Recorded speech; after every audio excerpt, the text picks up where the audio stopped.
이번 일은요, 정말 휴가철에 정말로 조심 또 조심해야 될 사건 아닌가 그런 생각해 봅니다. 이담 아나운서.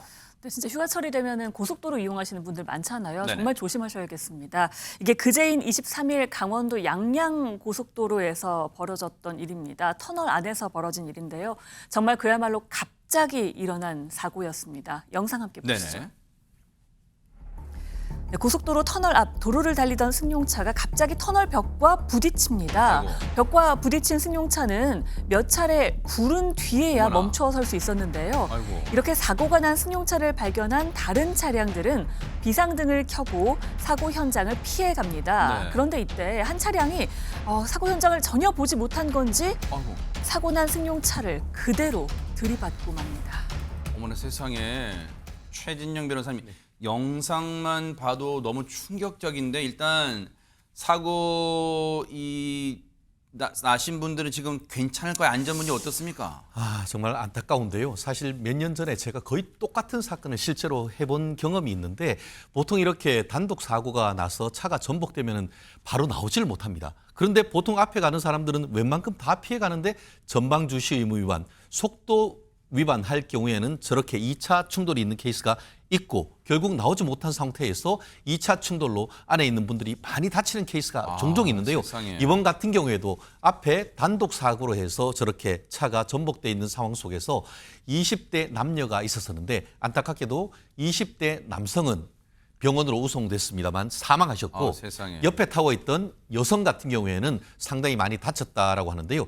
2차 사고를 냈던 분 같은 경우에는 40대 남성 운전자였다고 하는데 이분은 그래도 다행히 부상을 입었다라고 해서 아직까지 그 생명에는 지장이 없다고 하는데 제가 꼭 말씀드리고 싶은 것은 반드시 안전벨트를 매십시오. 그러면은 사망하지 않습니다.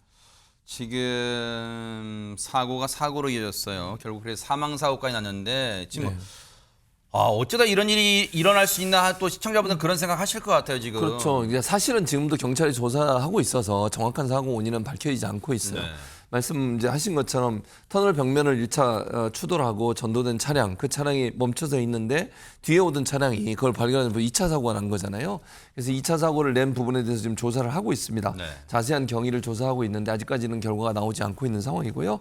경찰은 2차 사고를 낸 운전자에 대해서 교통사고 특례법상 업무상 과실치사 혐의로 조사 중이라고 합니다. 그래서 앞으로 어떤 경우가 나올지를 조금 더 지켜봐야 될 것으로 보여집니다.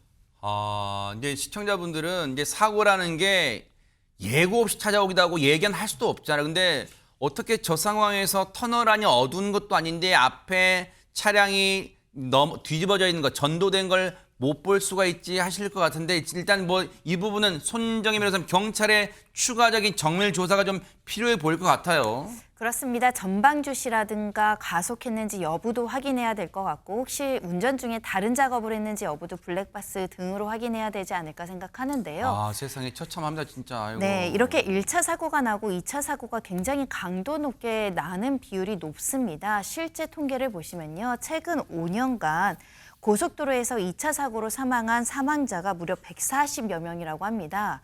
그러니까 일반 도로 사고보다 6배나 높은 그 비율이라고 하는데요. 굉장히 2차 사고를 조심해야 될 것 같습니다. 그래서 도로공사 그리고 경찰 측에서는 비트박스 이 4글자를 꼭 기억해달라고 당부를 그게 하고 뭐예요? 있는데요. B는 비상등을 켜는 겁니다. 그러니까 사고 즉시 비상등을 켜주시고 그러니까 트렁크를 연 뒤에 이 밖으로 대피하는 밖을 의미합니다. 그리고 스는 스마트폰으로 신고를 한다라고 하는데요. 네.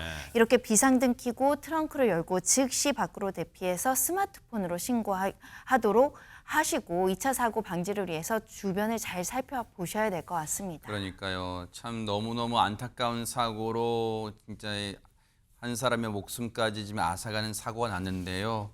앞으로도 이 휴가철에 많은 분들이 차량을 이용해서 이 고속도로를 이용해서 또 전국으로 많이 다니실 텐데 정말 중요한 건요. 물론 이번 사고의 원인이 무슨 졸음운전이라고 단정하는 건 아닙니다만 졸음운전 등도 위험할 수 있잖아요. 그러니까 졸리면 반드시 졸음 쉼터에서 쉬어가는 안전운전 하시기를 진심으로 기대해 보도록 하겠습니다.